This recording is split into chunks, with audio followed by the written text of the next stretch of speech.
Hi, Dr. Deb here. It's Monday afternoon. How you feeling? Did you sleep? Have you slept well this weekend? Are you a little tired? Yeah. So we're going to talk about how to increase your sleep without drugs and not waking up feeling groggy. So one supplement a lot of people take is melatonin. I got to tell you, it never worked for me. Again, not everything's for everybody. Everybody's different. So I researched different ways in order to increase my melatonin naturally. So what is melatonin? Melatonin is a hormone that your pineal gland produces. And those of us who've had a head injury, sleep challenges are unbelievable. So that hormone gets disrupted, and your melatonin is your wake sleep cycle. So a lot of times you can't stay asleep. That's actually what my problem was. I could fall asleep, but I could never stay asleep. In the head injury community also, seizures happen at night. So I did have a sleep study done with an EEG where they put electrodes on your scalp while you sleep and watch your brain waves. And I was fortunate enough not to be one of those that was having seizures. I just didn't sleep. So they didn't really have anything for me except some more medication. I think it was either Ambien or Trazodone for sleep. I don't honestly remember. But I just didn't want to go that route. I wanted to try something different. So one of the things that I did a few years ago, something I do when I travel, is I sleep with an eye mask. So research shows the eye mask increases your natural production of melatonin. I know when I mention it to patients a lot, they tell me, oh, I could never put something like that around my head. It's actually really not that tight. But again, everybody's different. I've picked up some really good ones at a grocery store. So they're not hard to find. They're a couple dollars. You could always try it and see if it works for you. Blocking all of that light out really tells your brain it's now time to sleep. The other thing that I did was, that I do, again, a lot when I travel, I use earplugs.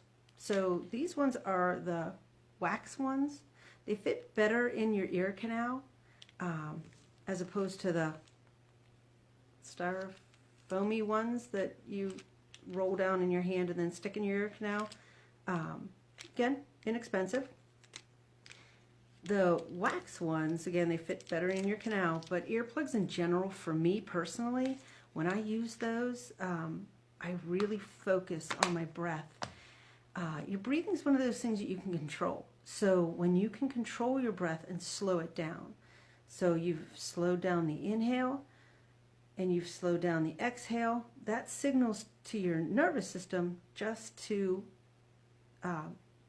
also slow down, calm down. It helps with anxiety. Our breath is just something that fortunately we can control, and it helps signal the rest of the nervous system that we're going to calm down. One of the other things I just recently picked up was the weighted blanket. So the weighted blanket, I'm sure got its start in the autism community for anxiety. It also says that it feels like somebody's hugging you. I don't get that. I like the weight. Mine's filled with plastic pellets. So it's an all-over weight. It is winter here. Now that I've gotten my blanket, it is winter here. So it did make me a little bit warmer. I don't know how I'm going to like it in the summer. First couple of nights, I didn't really notice much of a difference at all. I didn't find it uncomfortable. I could roll over, and it didn't make that noise all night long, because that would have kept me awake too. Now I kind of can't sleep without it. And the weighted blanket, there's a few studies out there that it says it's supposed to increase your melatonin.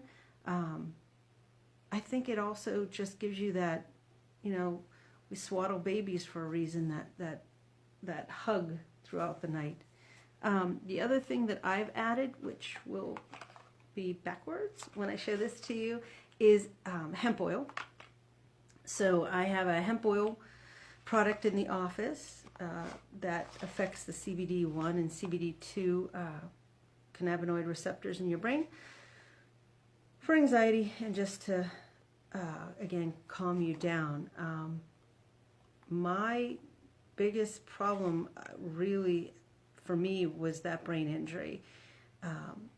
So if this helps you or anybody else that you know, or if you're caring for somebody with a brain injury and you know that sleep is really bad, maybe one or all of these hints might help.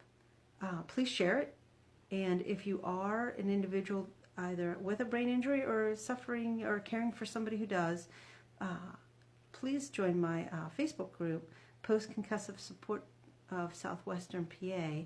We have a lot of ideas in there, and that's the idea of the group, is to share things that have worked for you.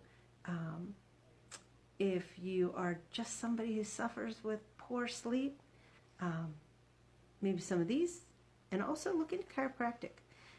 When you have a subluxation or when the bones in your spine are twisted and shifted, that actually puts a lot of pressure and information into your nervous system, and you just can't calm down.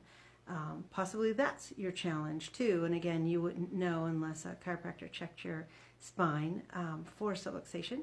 So we want to rule out some of the easier things in order to help you get some sleep. And if this was helpful for you, please share it around. And again, thanks for watching. And if you do want that subluxation checkup, the office number is 412-372-5900.